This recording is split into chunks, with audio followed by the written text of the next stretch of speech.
Welcome back. Now, before meeting my first guest, let's take a look at this video with Jane.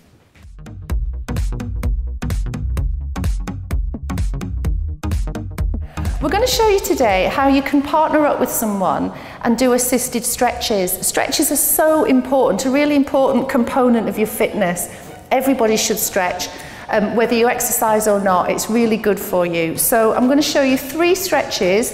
It's a little bit of fun if you're working out with a friend, and also you'll get more out of these stretches. And the other thing is, if someone's stretching for you, you can relax the rest of your body. You don't have to engage the opposing muscles. Okay, so I'm going to show you with Hilary the hamstring stretch. He's going to stretch the back of my thigh for me while I just relax and lie down on the mat.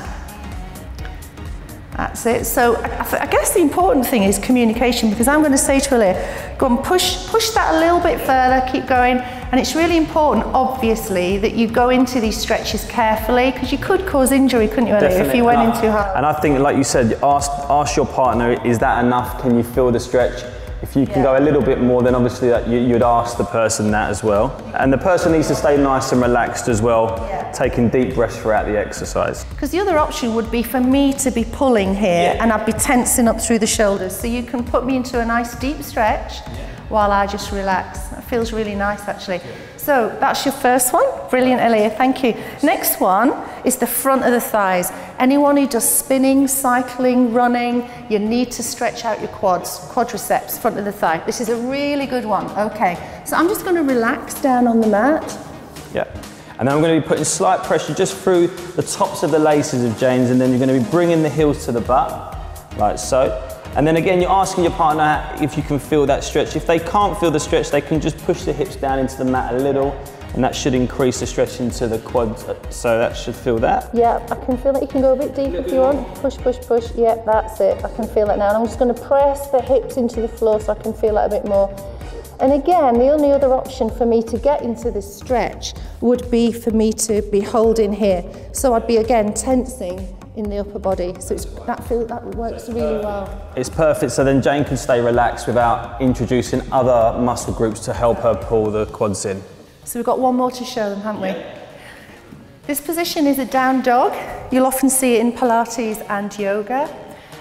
So Hilary's got his heels aiming towards the floor. Doesn't matter if they don't get to the floor. Shoulders away from the ears, and he's pressing his chest back towards his thighs. Now I'm just going to lean some body weight into Hilary's lower back and start to push. And can you feel how the weight's transferring? Straight away I can feel that into the hamstrings, the back of their thighs.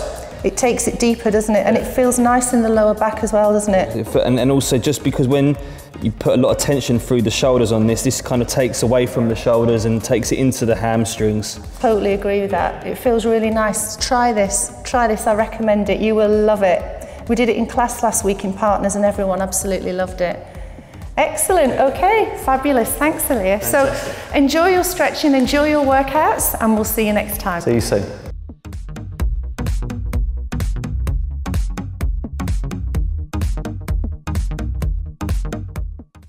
Thank you very much, Jane and Hilary. So now I'd like to introduce Hilary Marsh. Hello, Hilary. Hello, Chrissy. How are you? How are you doing? To be here. Nice to meet you. Lovely.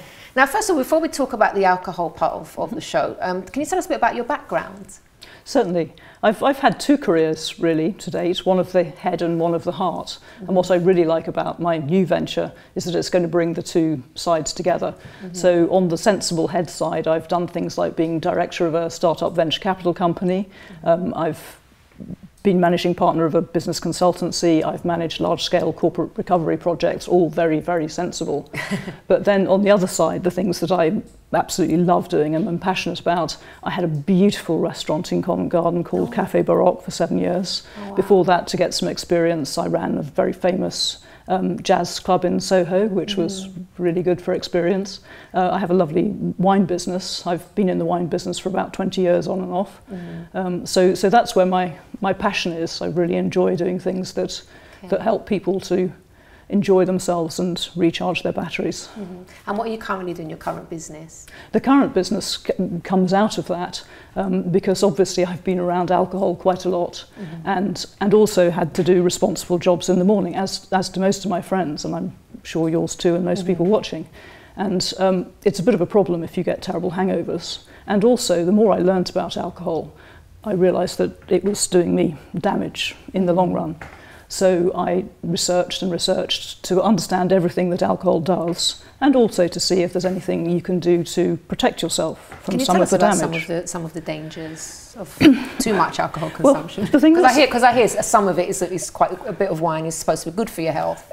Yes, but other people say, up to a point. I think the best thing about alcohol is that it does actually help people socialise, and they say that one of the best indicators of long life is how sociable people are, especially as they get older. So that's probably the best thing about alcohol. But in terms of what it does inside our bodies, it's really not so good. Okay. So the thing that people don't realise, everyone thinks the damage is done by the alcohol itself, and it does do some, but most of the damage comes actually as the alcohol breaks down in our bodies, which is why, if you think about it, you don't feel terrible the time you're drinking the alcohol, you feel terrible the next day. So, and that is essentially because the first stage of the breakdown of alcohol gives you something called acetaldehyde. Now, this is a toxic monster. If I gave you a glass of acetaldehyde right now, you'd say, no thanks, it's just poison. And what that does, it's very unstable.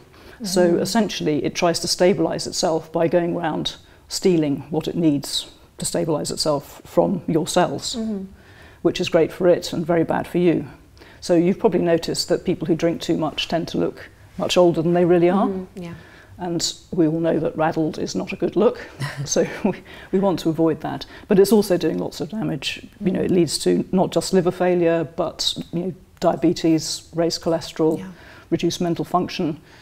It's something to take very seriously. But I didn't want to stop drinking, and I think a lot of people, it's part of our culture really to drink, and it's fun.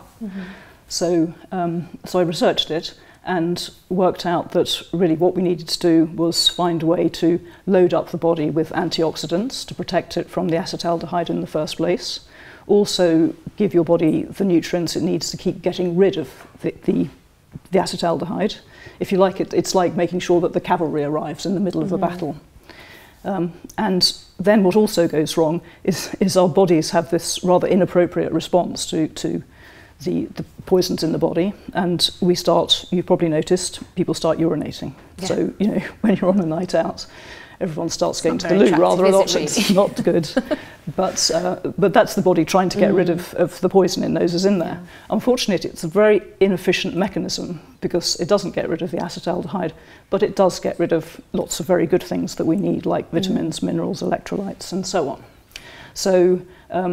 So obviously, if you can reduce the toxic load, that helps, but also it's a good idea to put things back into your system to replace the things that are going to get used up and flushed out. Which is what you created. Yes, which is what goes into my drink good shot. And then the final thing that happens with alcohol is that when it finally breaks down, it breaks down to a very acidic residue. So you may have noticed you have nausea, heartburn, indigestion the next day, feeling sick, and that's largely to do with the acidity. So it's a good idea to take on board something which is also in my drink that breaks down to an alkaline residue to balance out the pH. So really it's that combination of antioxidants to protect you, nutrients to help your body deal with and get rid of this bad boy acetaldehyde, putting back the sort of things that get used up and flushed out, and also something that helps to balance out the acidity in alcohol. Okay. And now what you've created as well can actually be used as a substitute to drinking alcohol as well. Can you tell us a bit about that? Yes, absolutely, because as I researched alcohol, of course I wanted to do something to help people look after themselves as they drink, but it also made me realise that it really would be better if we could to some extent control and reduce drinking. And I think a lot of people drink alcohol partly because of the taste. When you drink alcohol, you acquire a taste for more sophisticated drinks, and then soft drinks they just don't really do it. So I wanted to make something that people could use. They can use it as a mixer drink, which is a very important aspect, but if they put it in a champagne glass, it looks like a proper drink, it feels like a proper drink, it has that length, dryness, complexity that you expect of something like a wine. And you can get that sense of specialness and ritual because I think that's also partly why people drink. It's a kind of reward we give ourselves, isn't it? At the end of the day, I deserve this. So I think if you can find a way to replicate that kind of sense and slow down your drinking at the start of the evening especially, then it's a big favour. How have people taken to Well, people start drinking it because mania is a mixer. It's a very distinctive taste, but you can take it in all sorts of directions. So, you know, barmen are getting very excited about the cocktails they can make with it. And that's great, but then people find once they've drunk it a few times, they tell me they actually like it best on its own. So, which is ideal, really. So the brilliant thing is that... That's the best thing for the health, isn't it? Yeah, so if anyone says, Hilary, what you're doing is shocking because you're encouraging people to drink more, I can just point to the facts and say, no, actually, my drink is helping people to drink less. That's brilliant. So that's and good. bang on time, because we're just going to go to a break now. Hilary, thank you so much for sharing that with us. Thank That you. was brilliant. Okay, do stay tuned, because after the break, we'll also be taking a look at our nutritious recipe from Hannah Richards, and we'll also be talking to counsellor and alcohol expert Diana Parkinson. So do stay tuned.